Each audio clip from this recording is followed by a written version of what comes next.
So why does clarity beat cleverness in sales? Why is it that when we get too clever with our language and too clever with our wordplay, that we just lose people? Why is it that clarity wins? That's what we're going to explore in this video with some actionable advice behind the scenes of how it actually works, so you can make sure you're on the right path, that you're staying clear, and you're not getting too clever for your own good.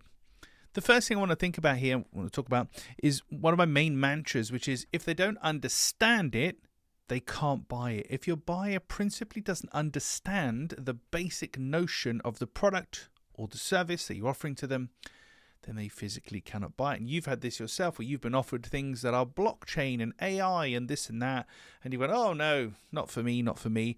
But it could have been really useful for you, but because you didn't understand it, the barrier goes up. And that's it. We think, oh, not for me, thank you very much. And this comes to something in my own methodology, which I call the granularity problem. The granularity problem. And it looks a little something like this. As a seller, we want to jump straight into the details. I'm going to talk about my product or my service, and it's blockchain this and AI that and USB and gigahertz and whatever. We get into the technical stuff, the features, realistically for your buyer, the boring stuff that they don't actually care about per se, or they don't care about just yet.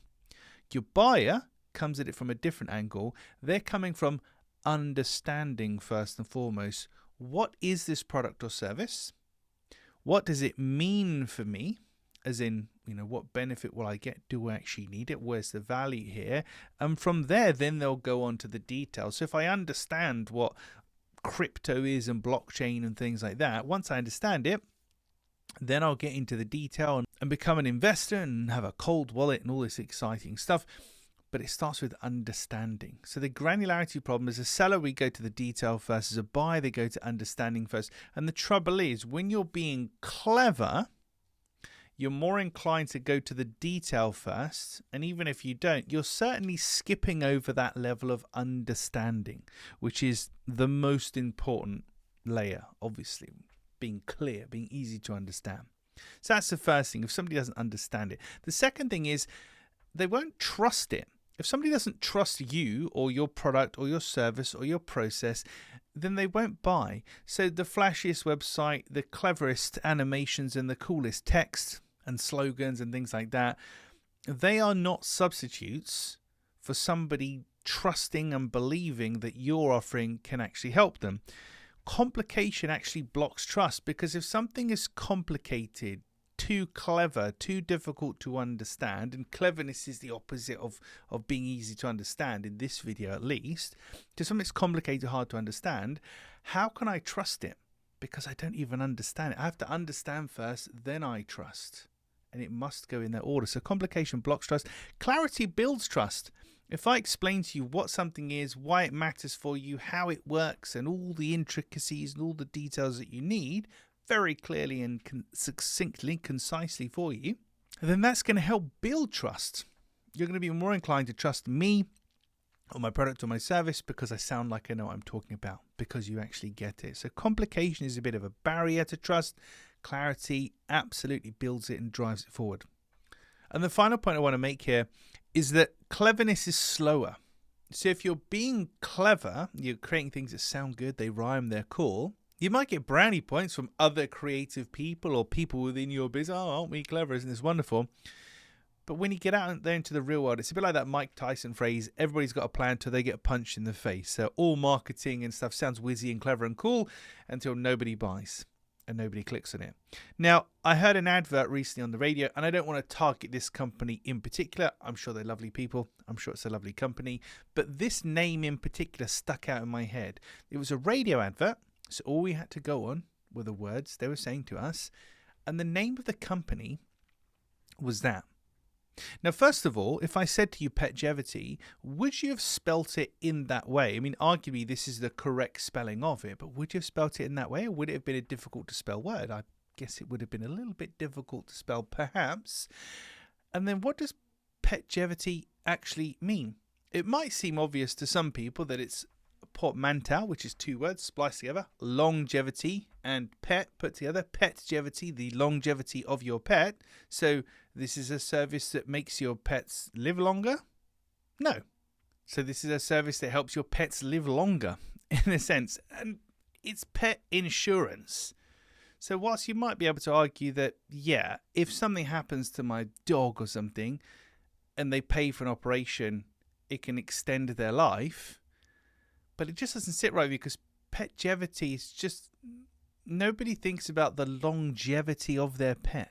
It's an odd thing to do, but they're being clever with language here, and it is a clever thing to do, but does it actually work in the real world? No, it doesn't.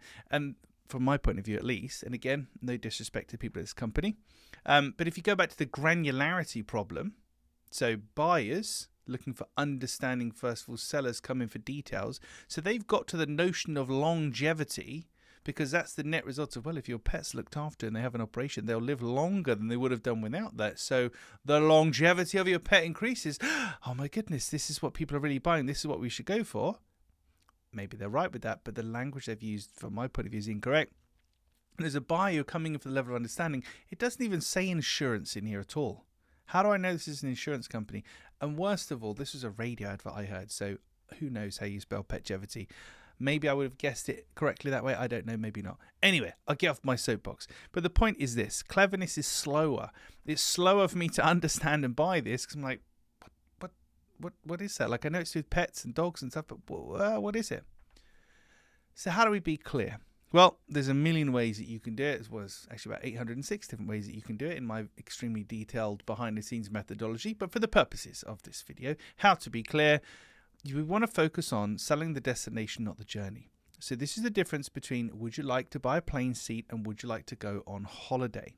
So for petgevity, they've incorrectly focused in there on the longevity of your pet, which unfortunately isn't really something that people would think about. I would guess. Doesn't work for me. Peace of mind that your pet will be looked after, quality of life for your pet, speediness of care, quality of care. Those are the kind of things that you'd actually want. So do you want pet insurance? I'm not sure. Do you want to get your pet looked at as quickly as possible if something goes wrong and it doesn't really cost you anything? Oh yes, well, you need pet insurance for that. So focus in on exactly what your buyer is really buying. They're not buying a plane seat, they're buying a holiday. So what does that look like? But then you have to make sure that it's not just a theoretical guesstimation from yourself. It's an actual real world thing. So we're looking at the language of your buyer, their perspective and the things they're talking about, thinking about, worrying about, etc.